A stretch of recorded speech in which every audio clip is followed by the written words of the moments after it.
Olá, meus amores, sejam todos muito bem-vindos para juntos fazermos mais um consultório de família. E eu quero agradecer você que sempre está ligadinho aqui com a gente. Obrigada.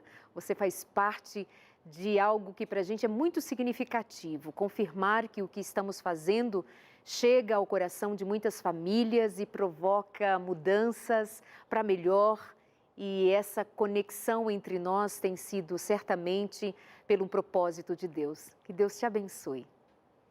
Hoje nós vamos falar sobre o impacto das telas para as crianças, mas também para os adultos, ou seja, o uso das telas nas mãos dos nossos filhos, os celulares, os tablets, não somente como nós discutíamos há um tempo atrás, a televisão, mas as telas no plural, o impacto delas, já que tudo se tornou tão mais fácil, tão mais próximo, tão mais à mão das crianças já bem pequenininhas. Estudos já dizem muito sobre esse contato do humano tão cedo com as telas e tudo que estas nos oferecem. Nós vamos entender hoje aspectos fundamentais para você ter em mente como lidar, já que não dá para que nós desprezemos a tecnologia que tanto nos faz bem. Mas quando ela nos faz mal? Quando não deveria ser utilizado pelas crianças? O que acontece no cérebro? O que há para se saber e então aprender a lidar com algo tão em nossas mãos? Meus convidados de hoje já estão aqui. Eu antes te convido a participar com a gente ao longo do programa. Tendo dúvidas, mande a sua pergunta usando as nossas redes sociais. Nós estamos no Instagram e também no Facebook. Fica fácil de você colocar ali a sua pergunta. Aquilo que te incomoda, manda para a gente. Queremos te ajudar. Meus convidados de hoje, apresento para você. A professora Thalita é doutoranda em educação, já esteve com a gente há algum tempo, fizemos excelentes programas e ela volta mais uma vez. Bem-vinda, Thalita. Tudo bem? Tudo bem, estou muito feliz de estar aqui novamente, participarmos juntos desse consultório de família. Nossa saudação também para aqueles que nos assistem pelas telas. É verdade. Muito obrigada, professora. Acompanhada do professor Adalto Garcia, ele é doutor em psicobiologia. Bem-vindo, tudo bem? Prazer em recebê-lo pela primeira vez. O prazer é meu, Darleide, muito bom estar aqui, é um privilégio, agradeço o convite, apesar do nervosismo da estreia, mas assim. Nós estamos aqui. E um abraço àqueles que nos assistem pelas telas. Verdade, muito obrigada. Para quebrar o gelo, em dupla pergunta que vem a seguir. Doutor, qual é o impacto das células, melhor, das telas, do uso das telas no cérebro das crianças, principalmente? Darleide, para a gente falar sobre impacto da internet, das telas no cérebro, a gente tem que ter em mente o conceito de plasticidade cerebral. Até a primeira metade do século passado, os cientistas acreditavam que o cérebro humano era fixo. Ele se desenvolvia ao longo da infância e adolescência e depois ele se tornava um órgão fixo, sem mudança. A partir da metade do século passado, começaram a se fazer pesquisas e essas pesquisas foram mostrando a plasticidade, como o cérebro está em constante dinamismo, em constante moldagem. Uma pesquisa muito interessante foi feita com macacos. Eles davam comida, colocavam alimento no recipiente para os macacos, mas era um recipiente inacessível. E eles entregavam uma espécie de instrumento, de ferramenta, para que o macaco pudesse abrir e acessar o alimento. E os macacos aprenderam a abrir com essa ferramenta. Eles monitoraram essas atividades através de mapeamento cerebral. E não muito tempo depois, rapidamente, eles descobriram que na área do nosso cérebro, que tem um esquema, nós temos uma área do cérebro que tem um esquema corporal nosso. Todas as áreas do corpo estão representadas ali, tanto na área sensorial quanto na área motora. Então você tem ali a área da mão, dos dedos, todo o corpo. E eles descobriram, perceberam que na mão, na representação da mão do macaco no cérebro, começou a aparecer um instrumento, a ferramenta. O cérebro começou a assimilar a ferramenta como uma extensão da mão do macaco, fazendo parte da mão do macaco. Por que eu estou citando essa pesquisa? Porque a partir daí a gente pode entender, por exemplo, hoje, nós vivemos com o celular na mão.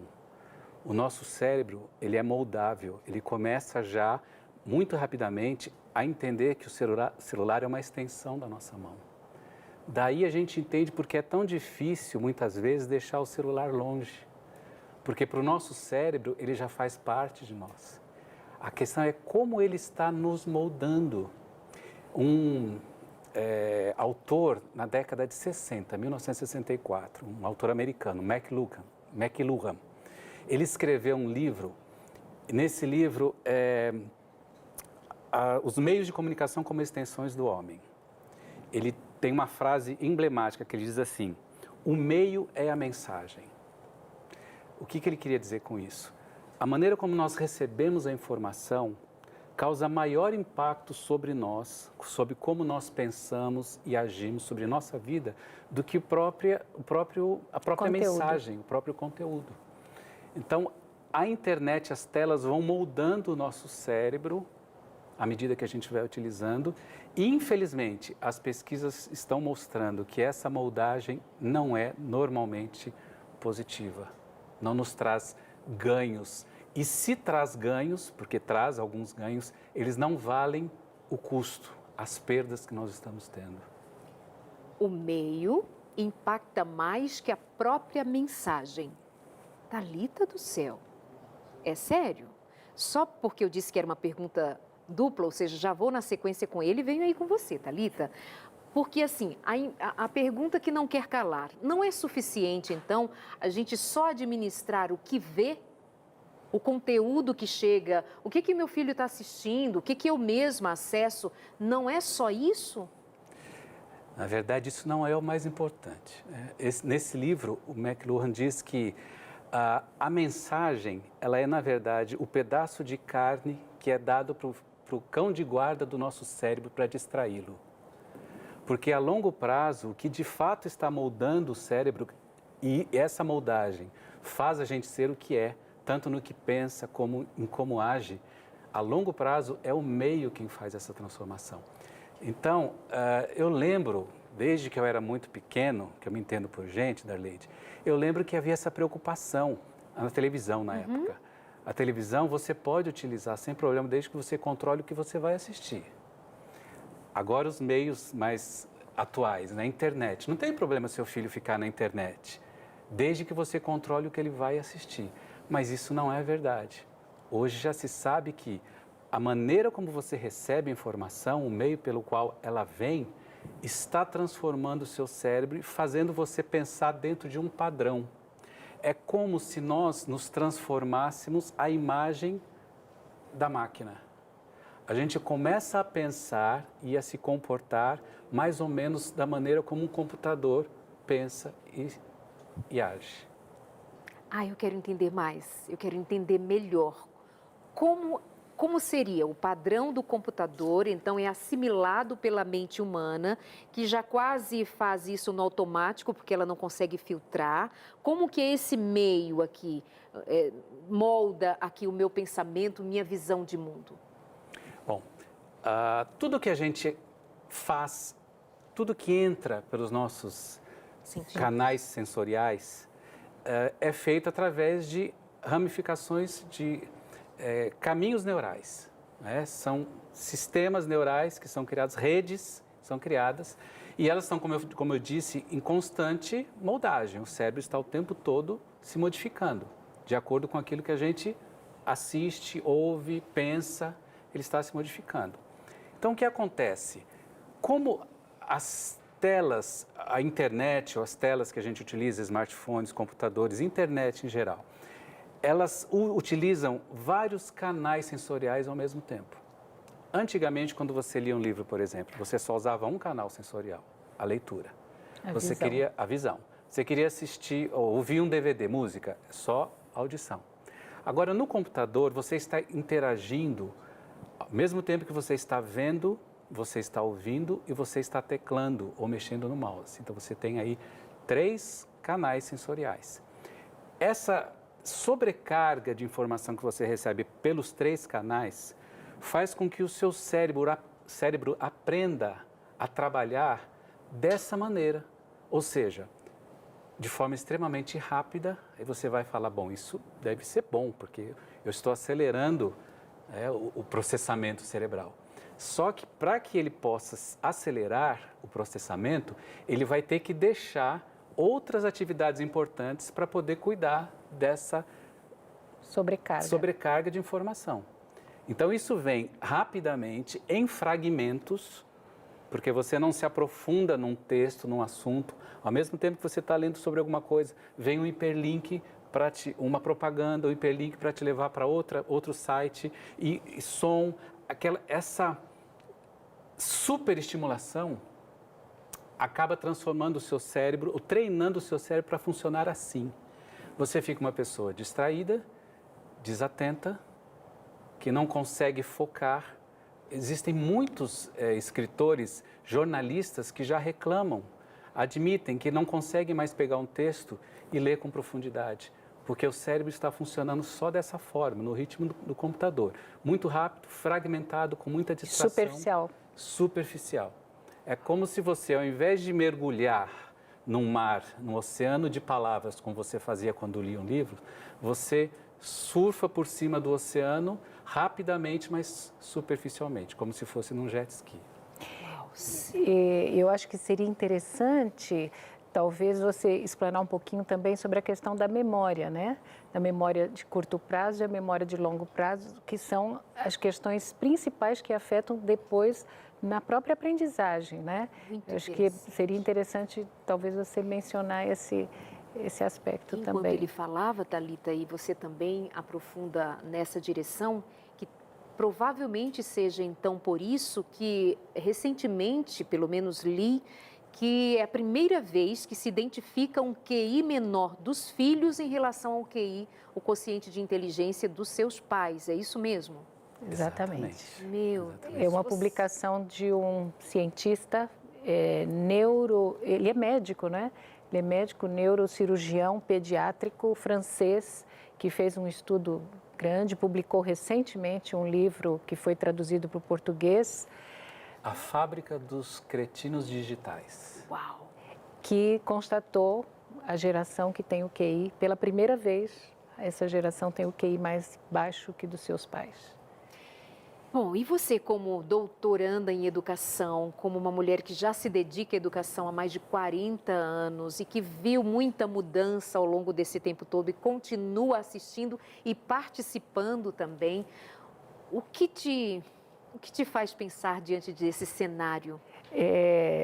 Interessante que eu passei a ler sobre esse assunto, estudar sobre esse assunto, porque nos últimos 10 anos, principalmente nos últimos 10 anos, eu fui surpreendida trabalhando com educação, com escolas de educação básica, desde 2010 que eu retornei para a educação básica, eu me surpreendi com a quantidade de alunos chegando nas escolas com transtornos de aprendizagem, de comportamento, então o aumento excessivo de déficit de atenção, hiperatividade, de crianças com dificuldades de aprendizagem, e eu me assustei, porque isso é um cenário que 8 anos que eu passei fora da educação básica, no ensino superior, de repente eu retorno e esse índice aumentou de maneira assim, surpreendente.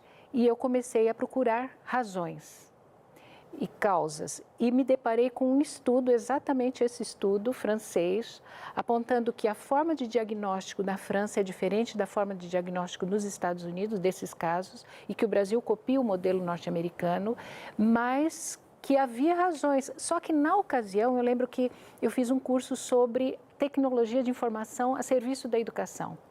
E o professor falou assim, olha, nós temos vários estudos que apontam os benefícios, mas ainda não há estudos que apontam algum tipo de malefício. Só que o que ocorreu? Essa geração milênio, geração Y, que cresceu já utilizando telas, está entrando agora no mercado de trabalho. E o mercado de trabalho começa a perceber a dificuldade que eles têm de se relacionar, de lidar com trabalho em equipe, porque quem trabalha só com Quem convive muito com máquina e com tela, o relacionamento com outras pessoas fica mais difícil, né? O interpessoal. Então, quando o mercado de trabalho começa a sinalizar isso, começou na Europa, sinalizar, olha, esse jovem que está chegando no mercado de trabalho está com dificuldades, vamos ver as causas. E agora nós temos nas escolas crianças que já nasceram manuseando telas. Então já estão, e os estudos já começam a mostrar, olha, eles estão com dificuldade de aprendizagem, estão com perda cognitiva, estão mais agressivos. Então, os estudos começam, mais ou menos desde 2007, 2008, que há estudos longitudinais sendo publicados dessa geração que começou a crescer utilizando telas normalmente. Thalita, só para o pessoal ali de casa, os pais, entenderem do que você está falando quando se refere a perdas cognitivas. Isso é muito importante também para que você tenha ciência de que nós estamos falando de algo muito sério. Nós não estamos falando de alguma coisa que vai acontecer, está acontecendo. E é alguma coisa que é séria mesmo do ponto de vista de desenvolvimento dos seus filhos, por quem você trabalha tanto, porque você corre tanto, faz tanto esforço para vê-los crescendo, se desenvolvendo, sendo bons cidadãos, realizando, mas eles estão se tornando improdutivos. Por conta disso que nós pais trabalhamos tanto para dar-lhes nas mãos. Nossos filhos só serão vistos como filhos que têm o que lhe é confortável ter se cada um deles tiver o seu computador, o seu celular e tem mais, né? A própria demanda da vida, a própria escola vai levar a que os nossos filhos comecem a estudar, não mais fazendo uso do livro em papel, mas das telas, ou seja, é um mundo que a gente precisa, diante disso tudo, entender como é que eu posso ao menos minimizar tudo isso. Thalita. Tá. Nos primeiros anos de vida, o desenvolvimento do cérebro é muito rápido, não é? Nos primeiros anos é significativo esse desenvolvimento, o Adalto até poderia falar melhor sobre essas questões das conexões neurais, do funcionamento cerebral.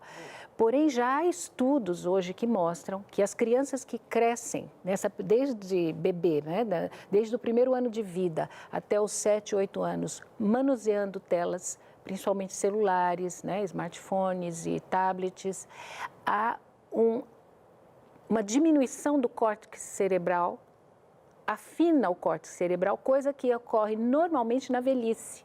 Então, na velhice, nós temos uma perda de espessura do córtex cerebral, que é a parte externa do cérebro, que cuida principalmente da inteligência, da memória, das emoções, que abriga essas coisas.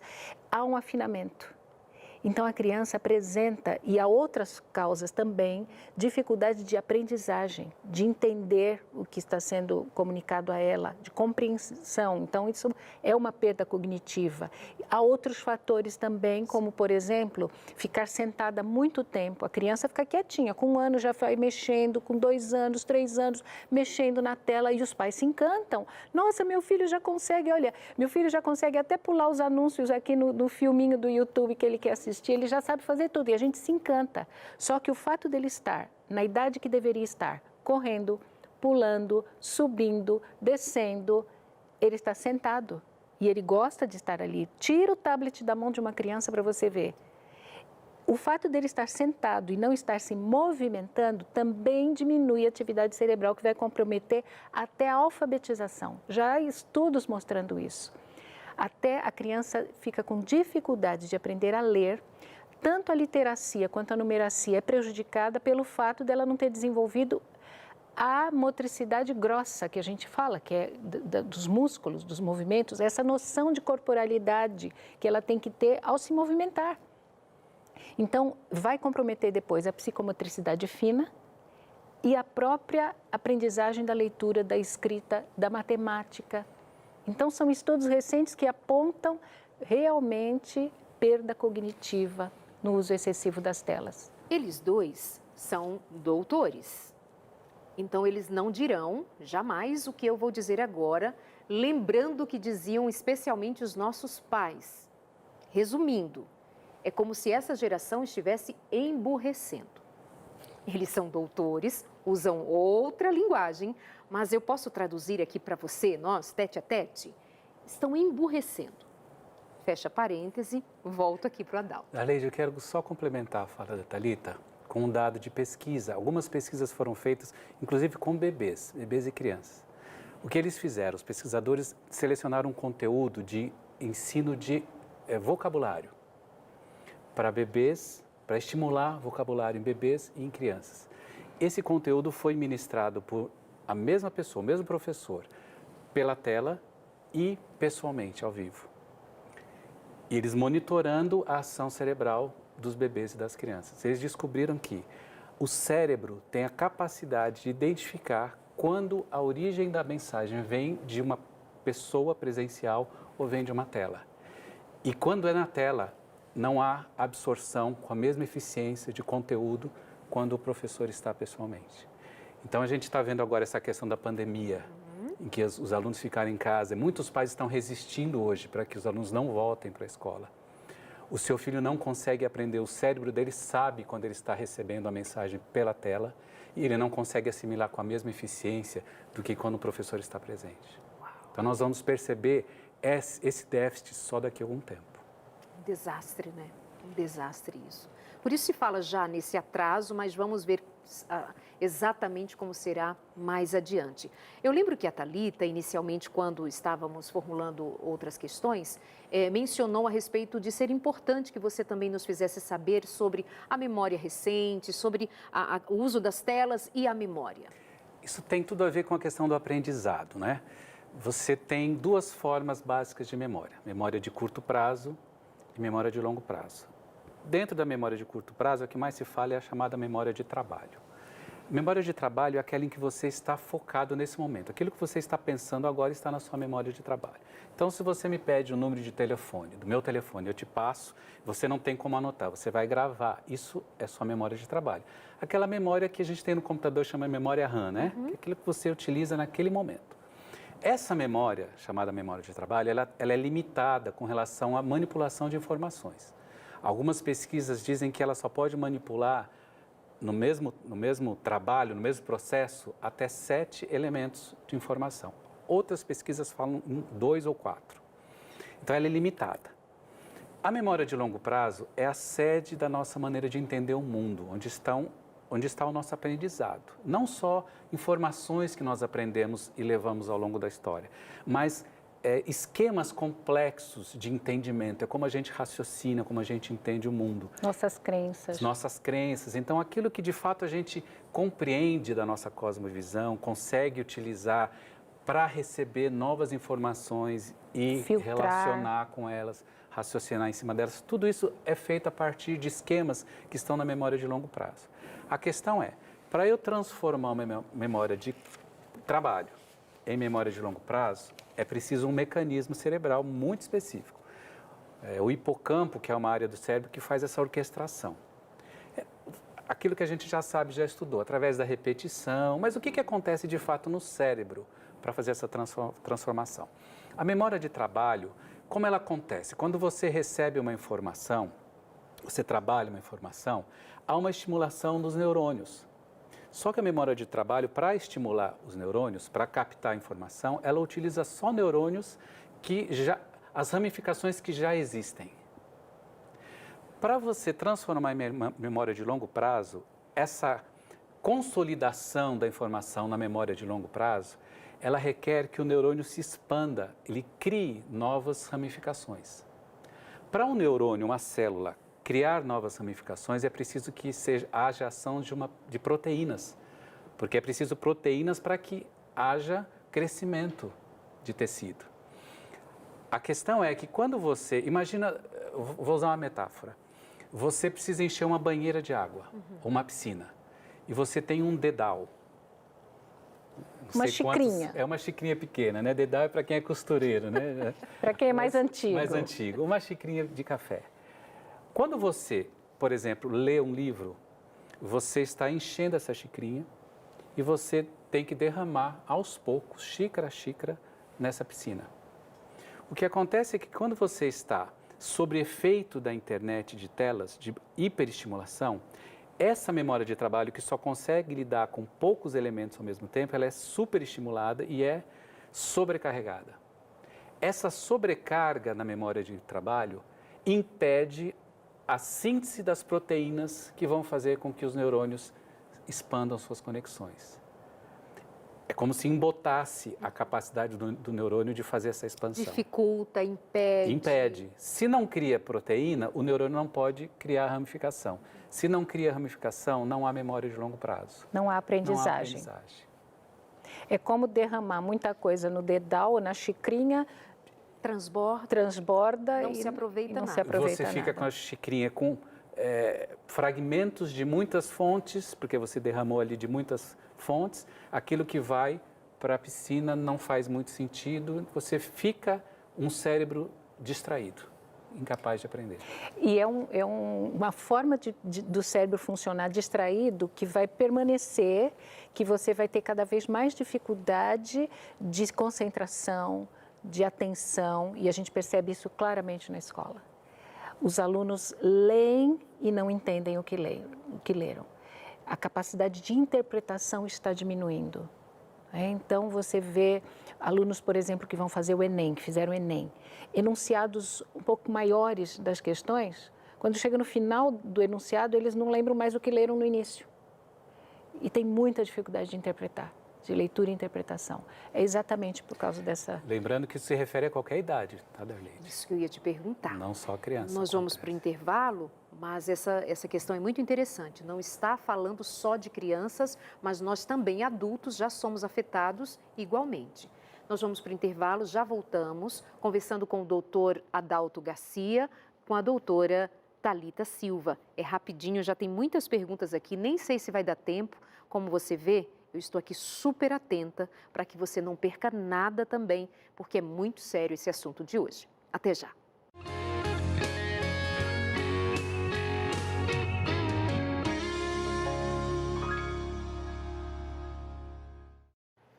Amados, voltamos aqui no nosso consultório, lembrando já para você não perder tempo, nem um segundo sequer, de buscar conhecimento para você pôr em prática junto à sua família. Aqui nós oferecemos para você não somente esse momento de aprendizado com profissionais que vêm aqui, gabaritados como são, para compartilhar conhecimento com você, e também queremos fazer chegar às suas mãos conteúdo assim, ó, de maneira prática, que você possa folhear, estudar, aprender com tanta informação. Por onde começar? O que fazer? Como dialogar? Como reunir a família para tomar novas decisões? Aqui, com essa revista, um curso Entre Família, é um curso com lições, com proposições para que você considere a seriedade de lidar com a sua família em todos os aspectos. Aspectos financeiros, relacionais, saúde, comportamento, sexualidade, enfim. Entre em contato com a gente, pode ser, anota aí o nosso telefone e simplesmente você liga em horário comercial e nós vamos enviar para você. Pegaremos os seus dados, faremos o seu cadastro e você vai receber em casa. O nosso telefone é o 0 mais a operadora que você usa, o DDD 12 21 27 31 21. 12 21 27 31 21. Ou pode ser por WhatsApp, se você preferir, é mais fácil para muita gente, não é? Então, salva aí o nosso contato, 12 98244 4449, 98244 4449. Manda uma mensagem assim, Darleide, quero receber a revista Entre Família e nós vamos mandar para você de presente. Depois você não diz assim, mas ninguém me ajudou, ninguém me estendeu a mão, eu não sabia o que fazer. Estou aqui te ajudando, nós estamos aqui te ajudando. Obrigada a você que já tem pedido a sua revista, tem posto em prática e obrigada por nos contar, compartilhar também que diferença tem feito na sua vida. Hoje nós estamos falando sobre o impacto das telas no desenvolvimento, na saúde mental das crianças, de todos nós. Sabe, os meus convidados de hoje, ele é doutor em psicobiologia. Ela é doutoranda em educação. Já está tudo pronto, só falta fazer a última apresentação, a defesa agora no mês de fevereiro. Fica tranquilo, então já é doutora, com certeza, gente, porque o trabalho está bem feito. Bom, tem gente perguntando aqui, algo que já dissemos, mas sempre fica aquela duvidazinha, e aí foi a cerejinha ali que faltou para irmos para o intervalo, Adalto. Como saber a idade e tempo corretos para o uso das tecnologias? Ótima pergunta. É boa, Thalita, essa pergunta? Excelente. Vai lá, Adalto. Bom, isso varia um pouco de escritor, de psiquiatra, né, para psiquiatra. Tá. Alguns dão têm estimativas diferentes. Mas, em geral, esse autor francês que a professora Thalita citou, Michel Denis. ele diz o seguinte, que do 0 aos 6 anos, nada de telas. Nada de telas. Nada. Em 2010... Nem TV. Em 2010, lembrei disso, um repórter do New York Times perguntou para Steve Jobs se os filhos dele haviam gostado do iPad. Ele respondeu, meus filhos não têm iPad. Na minha casa, Nem nós Bill controlamos Gates. a tecnologia. Bill Gates também não, Thalita? Não. Antes dos 14, não.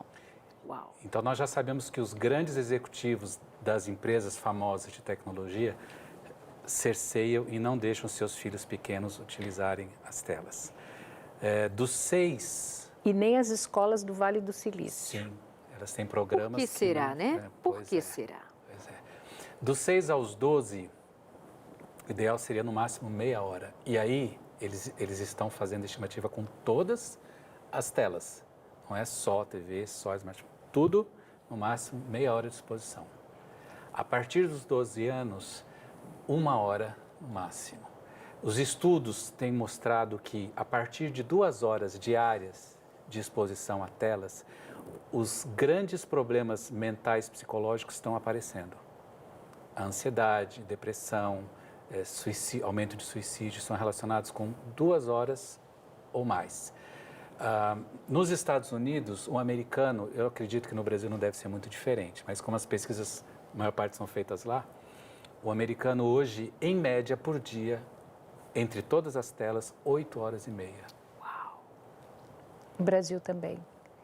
Há estudos já no Brasil, 7 horas, 8 horas, entre adolescentes. E realmente as pesquisas se concentram mais nesses países, mas já há um instituto canadense que, em parceria com a Sociedade de Pediatria Canadense e Americana, estabeleceram uma tabelinha e celulares. Antes dos 13 anos, nunca, jamais. E televisão só a partir dos 6, 7 anos, mas sem nada de violência, sem programas. Então, vários estudos distintos, mas se nós formos lembrar, recentemente houve uma notícia divulgando que na China, o governo chinês está proibindo os jovens com menos de 18 anos de acessarem internet e telas, e a partir dos 18 anos, apenas 1 hora e meia por semana, porque eles perceberam que as crianças estão ficando, como você falou, emburrecidas, fracas, sem força de vontade. Então, o governo chinês aboliu o uso de telas e internet antes dos 18 anos. Darleide, as crianças americanas de 8 a 12 anos têm se exposto a telas por, em média, 4 horas e 45 minutos por dia. 8 a 12. 8 a 12. Isso equivale a 2 anos letivos, ao tempo de 2 anos letivos, em um ano. E há uma pesquisa que fala sobre cada 1 hora em contato com as telas, quando a gente fala em telas, é a tela de entretenimento. Não é só internet, é Netflix, séries, jogos, videogames. A gente está colocando nesse pacote. 15 minutos a menos de sono. Cada 1 hora, 15 minutos a menos de sono. Então, principalmente a perda de sono, distúrbios de sono tem se agravado muito entre crianças. E a gente sabe que os hormônios que trabalham o desenvolvimento, o crescimento saudável atuam à noite. Né? Então, é como se fosse um efeito dominó. Né? Prejudica o sono, prejudica o desenvolvimento natural, normal, distúrbios hormonais. Então, hoje já há consequências físicas relacionadas ao uso excessivo de telas, obesidade infantil, o aumento de obesidade infantil, e aí sim, nos Estados Unidos, 1 a cada 3 crianças com problema de obesidade. No Canadá, 1 a cada 4 crianças com problema de obesidade. Aqui no Brasil não existe ainda estatísticas sobre isso, mas há um aumento significativo de obesidade entre as crianças, né? Então, consequências físicas do uso excessivo. Com relação ao sono, 1h30 antes da pessoa dormir, não só a criança. Antes de dormir, 1h30 antes, nenhuma tela mais. Esse é o ideal. Queridos, você observou rapidamente aqui que Steve Jobs, Bill Gates, eu não lembro o nome desse que fez o Facebook. Mark, né? Mark Zuckerberg também. Também. Você pensa assim, os grandes empreendedores, os grandes nomes, os caras que dominam a massa ou as massas, eles não permitem que os seus filhos façam uso daquilo que eles usam para nos vender e para nos manter presos a eles. Por que será? Você já assistiu um documentário na Netflix chamado a respeito desse tema, chamado Dilema das Redes? O dilema das redes é uma revelação. Se você parar para assistir, você vai entender ainda mais profundamente o que nós estamos dizendo aqui. É muito sério, muito sério. Doutora Adalto, você ia comentar? Eu te interrompi, não, né? Não, Estou tão atenta ao que você... Eu achei tão lindo. Vocês viram o que estava acontecendo agora há pouco? Um ping-pong. Ele falando, ela falando, o pensamento engatilhado. Que coisa... É um privilégio. Vocês não sabem, para a gente que trabalha na TV, para a gente que produz diariamente, semanalmente, encontrar profissionais de tão alto nível como os convidados que nós recebemos aqui. E vocês hoje nos dando esse privilégio de trazer com tanto carinho, com tanto amor, essas informações que é produto de muita pesquisa. São pesquisadores, são doutores, são pessoas que se debruçam anos e anos sobre um material denso e eles vêm aqui com o maior cuidado, vocês precisavam ver, eles discutindo qual a linguagem, qual a melhor forma de a gente entregar para não ficar uma linguagem técnica. Tem muito amor envolvido aqui, viu? Tem oração, tem disponibilidade. Eles não moram aqui pertinho, não. Eles moram longe daqui, depois de um dia de trabalho vem. Isso aqui é interesse. Dê atenção a isso, dê valor a isso. Tem amor envolvido, tá bom? Obrigada, viu? Privilégio ter vocês aqui. Darleide, deixa eu só falar uma coisinha rápida. Esse autor que o Adalto citou, que fez esse livro famoso, né? Repete o Michel Desmurger, que é francês o nome dele, né? Ele afirma o seguinte: há muito conteúdo, há muita pesquisa já comprovando esse lado negativo do uso das telas. Porém, da mesma forma como ocorreu ou ocorre com o fumo, com o açúcar, a indústria que produz paga bilhões de dólares para que cientistas digam que não é verdade isso que está sendo comprovado, porque eles têm interesse de comercializar. Então, eles dizem assim, não é bem assim, há muito ganho nas telas. E, de fato, pela tela, uma criança pode ler um livro. Pela tela, uma criança pode receber uma aula de reforço, um tutorial para tirar dúvidas. Porém, o fato é que a criança não escolhe fazer isso pelas telas, ela escolhe o entretenimento. E o que faz mal é o entretenimento. Entendi. É o uso da tela para entretenimento. É isso que faz mal. Então, ele adverte, há muita coisa escrita sobre isso, porém não se divulga, não se fala, por isso a importância desse programa, porque não é comercializável, né? Então, também há o contraponto dizendo, não, olha só, na pandemia as escolas não sobreviveriam se não fosse pelo uso das telas. É fato. Porém, há perdas, e isso tem que ficar claro. Sobre isso, gostaria de complementar. O que acontece é que algumas coisas, quando você pega jovens, adolescentes que utilizam muito videogames, internet, algumas áreas do cérebro de fato são estimuladas e têm ganhos. Então, por exemplo, a questão de você conseguir escanear o texto com rapidez, selecionar informações. Isso, os jovens dessa geração da internet são muito melhores do que nós. A questão também da relação visomotora, acuidade visomotora. Como você utiliza o joystick, o mouse, tecla. Então, isso também é desenvolvido. A questão é que no nosso cérebro, quando você deixa de utilizar algumas áreas para algumas funções, os neurônios que ficam inativos, eles são reclamados pelas novas funções daquilo que você passa a fazer. Então, você começa a direcionar essas mesmas redes sociais, redes neurais, que antes davam conta de outras habilidades, começa a ser requisitada para esse tipo de desenvolvimento. Então, você tem ganhos, só que o que você perde é muito maior do que o que você ganha. Thalita, como que faz então para os pais e mães ali que já enfrentam dificuldades com os filhos? Tem uma mãe dizendo aqui, por exemplo, que ele tira boas notas na escola, mas ela tem percebido uma mudança muito drástica de comportamento, ele tem se tornado realmente mais agressivo, recluso, não quer conversar, fica no quarto. E a gente sabe que a dinâmica das famílias não é muito simples por conta de demandas de trabalho, atividades. O que você orienta as famílias quando percebe ou para evitar, obviamente que evitar vai ser sempre melhor, para reorganizar a família e no cuidado com o uso das telas? Bem, como a gente pode colocar em 3 frentes, né? Os prejuízos na questão do desenvolvimento do cérebro, da mente, no físico, no corpo, perdas também, como a gente citou, a obesidade, a perda do sono, e também no social. A criança não quer mais sair de casa, a criança não quer mais sair do quarto, ela quer ficar ali. Então, para você... E aí eu vou tratar mais na questão do uso excessivo. A criança que usa de forma excessiva, ela já está viciada.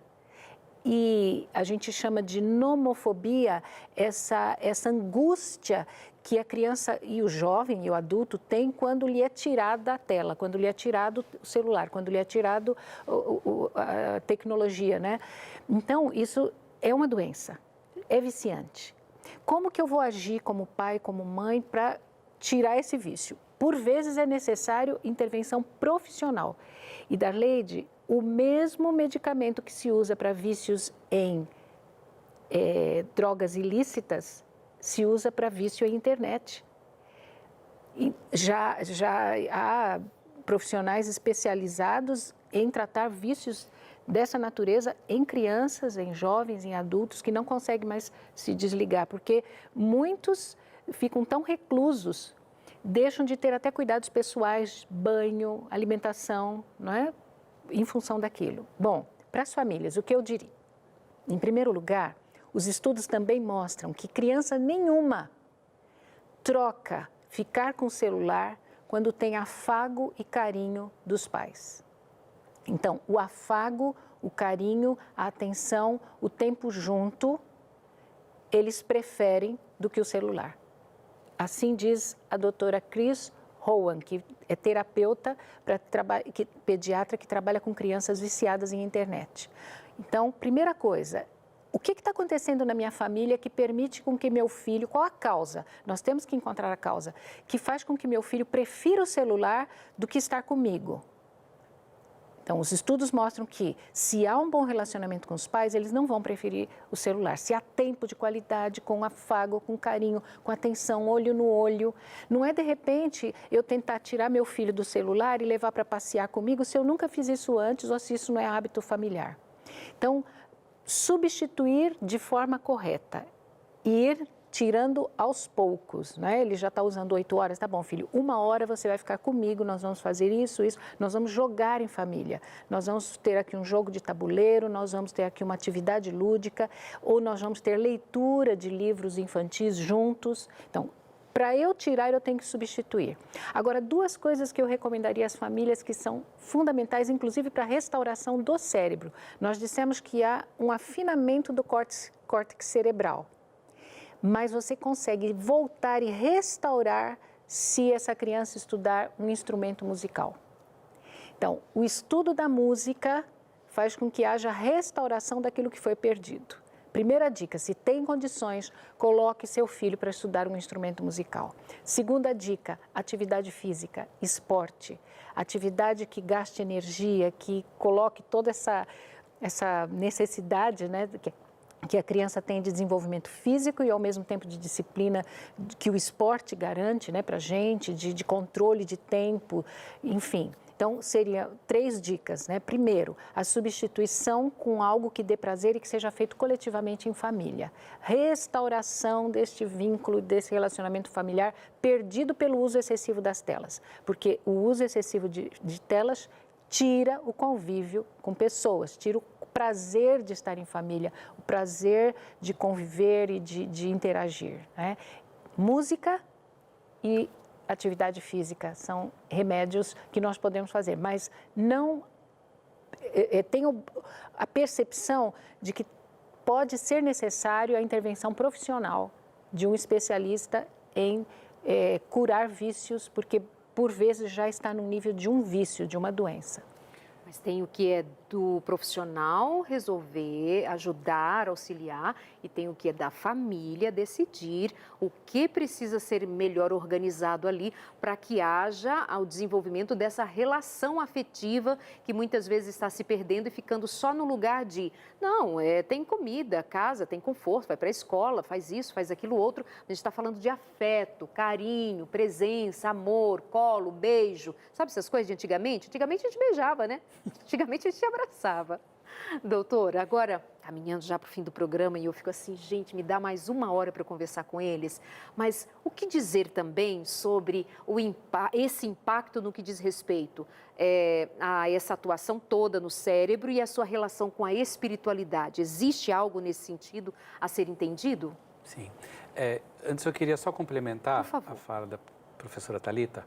O que a gente tem que ter em mente é o seguinte, não é só a criança. Todo ser humano, a família precisa ter mais experiências reais e menos experiências virtuais. Esse é o grande X da questão. Tá? Uma escritora norte-americana, Jean Twenge, ela escreveu esse livro aqui, vou mostrar para que você possa conhecer. A Thalita falou sobre pesquisas longitudinais. O que ela fez? Ela teve acesso a dados, questionários, de mais de 11 milhões de pessoas.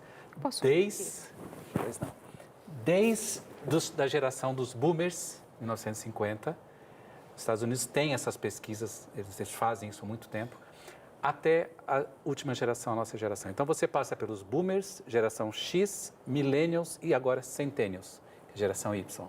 E o que ela faz? Ela pega em todas as áreas, ela compara a diferença de comportamento das gerações. E qual é a conclusão que ela chega em relação a essa geração, os adolescentes e jovens de agora, da geração centennials? Eles estão, por estar tendo mais experiências virtuais do que reais, eles estão ficando em casa mais tempo, resistindo a crescer, resistindo a entrar no mercado de trabalho, muito preocupados com segurança. Eles exigem, inclusive, da universidade, quando eles vão para a universidade, exigem que a universidade tenha uma atitude protetora. Eles têm dificuldade de se relacionar com ideias diferentes. Atualmente, há um cancelamento de palestras nas universidades americanas que, assim, o número aumentou demais, porque os alunos universitários, quando não concordam com o palestrante, pedem para que seja cancelado e a universidade cancela o palestrante. Então, essa geração está ficando mais tempo em casa, resistindo a entrar na fase adulta.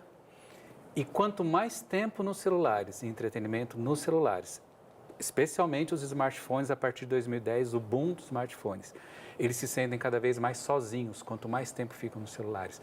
Você está em rede social, mas quanto mais tempo em rede social no celular, maior a sensação de solidão. Com isso aumenta a ansiedade, aumenta a depressão, automutilação, suicídio. A falsa identidade que projeta nas mídias, nas redes, né?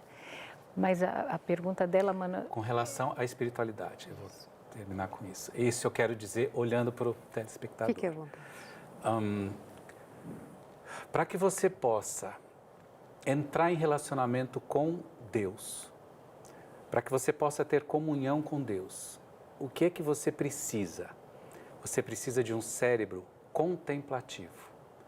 Você precisa de um cérebro que consiga abrir a palavra de Deus e, às vezes, num versículo único, penetrar na profundidade do que Deus está tentando lhe dizer. É assim que a gente se comunica com Deus. Quando o seu cérebro, a partir da tecnologia, é treinado a ser distraído, é treinado a correr por informações sem se aprofundar em nada, esse cérebro se torna um cérebro ansioso e distraído. Eu pergunto, será que é possível um cérebro como esse entrar na profundidade do texto bíblico para poder se relacionar e receber a mensagem que o Criador, que o nosso Deus quer nos comunicar? É possível esse tipo de comunhão?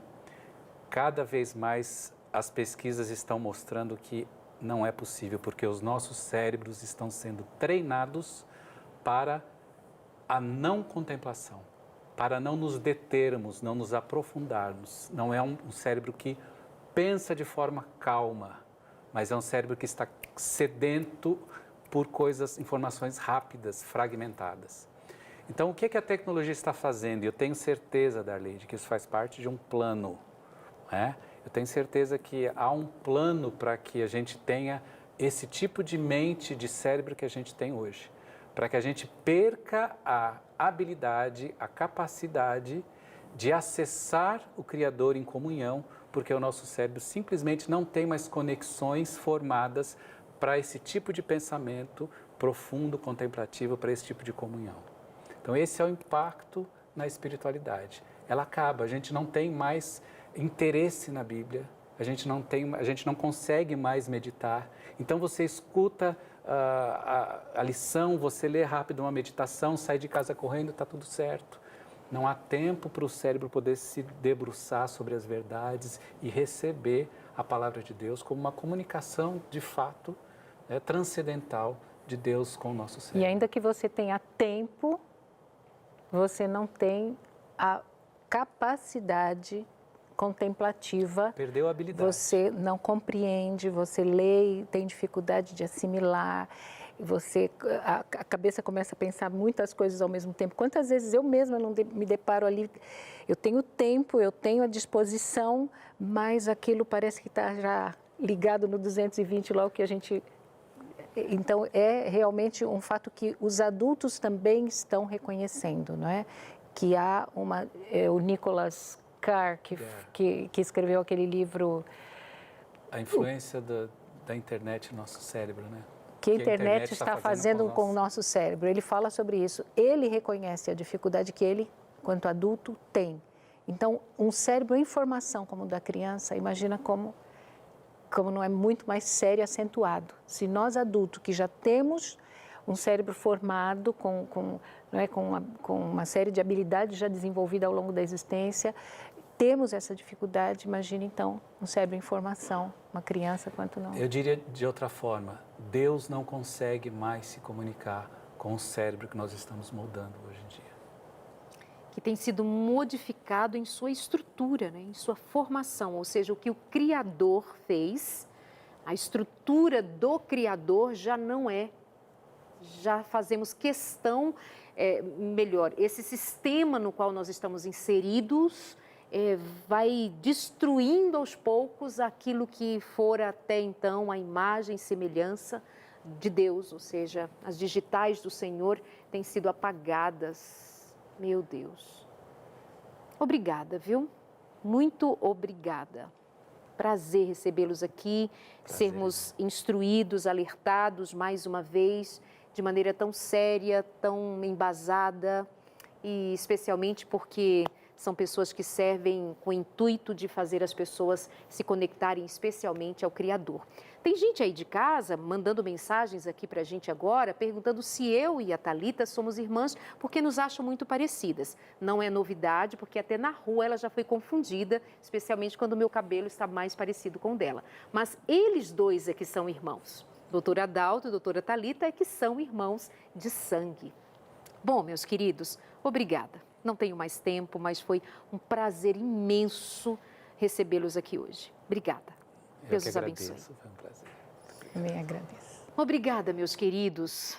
Deus os abençoe ricamente. Agora conversem como família, planejem, busquem ao Espírito Santo para que ele lhes oriente sobre o que devam fazer. O que será agora? E a partir de agora, como cuidar, como lidar com os seus filhos e toda essa tecnologia que também nos é favorável?